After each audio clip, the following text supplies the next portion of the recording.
You know that sound, right? For more than 160 years, its chimes were the unmistakable soundtrack of London.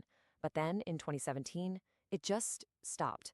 Today, we're diving into the incredible 5-year mission to bring one of the world's most famous landmarks back from the brink. This is the story of Big Ben's epic comeback. So, what does it actually take to do something like this? How do you even begin to restore a piece of living history? And let me tell you, this was so much more than a simple paint job. This was a 5-year-long mission that called for master craftspeople and an absolutely obsessive attention to detail.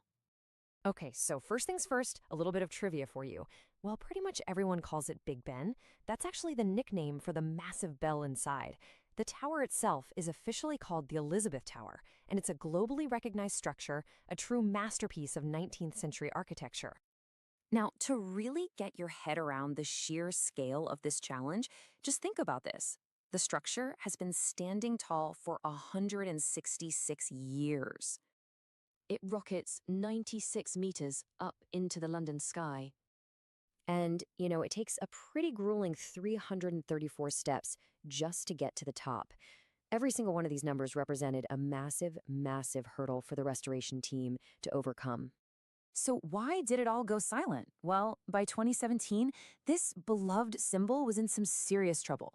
I mean, Father Time and the classic London weather had really taken their toll, and this grand old structure was starting to show its age in some pretty dangerous ways. And we are not talking about small stuff here. The problems were severe. The cast iron roof was literally corroding away, the beautiful, intricate stonework was crumbling, and decades of pollution were just baked right on. But the real heartstopper, the famous clock mechanism itself, was beginning to fail. An intervention wasn't just needed, it was absolutely urgent. And so that was it. In 2017, the decision was made. For the first time in most people's lives, the bongs of Big Ben stopped. The sight of that iconic clock tower just disappearing behind a web of scaffolding was a real shock, and it marked the beginning of a very, very long journey. But this wasn't just about repairs. It was a mission to meticulously construct a comeback. The team was about to embark on a 5-year project to essentially deconstruct and then rebuild parts of a national treasure, all to make sure it would survive for generations to come. This timeline really puts it all into perspective, doesn't it? The restoration, which kicked off in 2017, has become this pivotal chapter in the tower's long history. Honestly, just as significant as when it first chimed way back in 1859. And the task ahead was truly Herculean.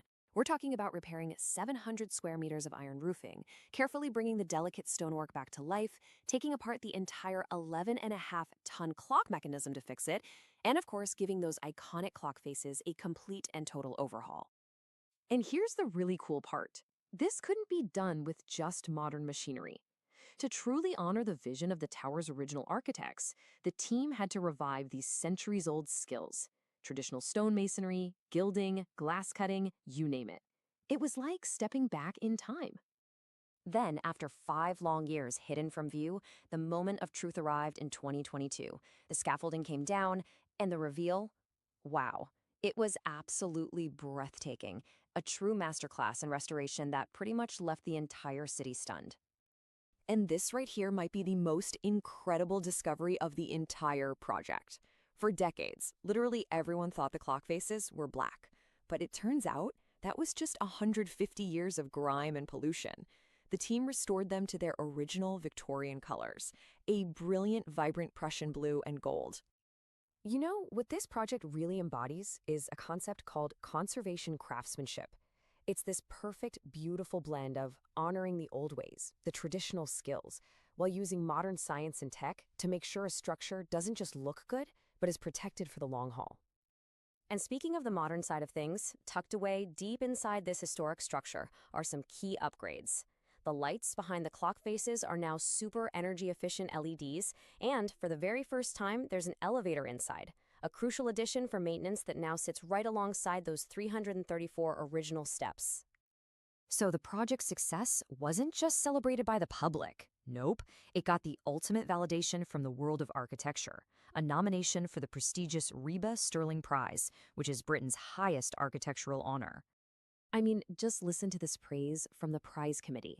They called it a veritable masterclass in conservation and craftsmanship. Now, that's not just a nice compliment. That's a declaration that this project has set a new global benchmark for how to preserve historic architecture. And look at the company it's in.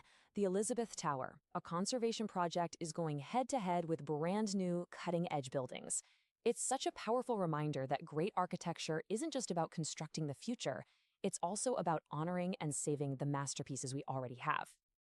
And that leaves us with a really fascinating question to think about, doesn't it? When you look at the architecture being built today, which of these modern structures will we see as icons worth saving in, say, the year 2175? What do you think will be the Big Ben for future generations?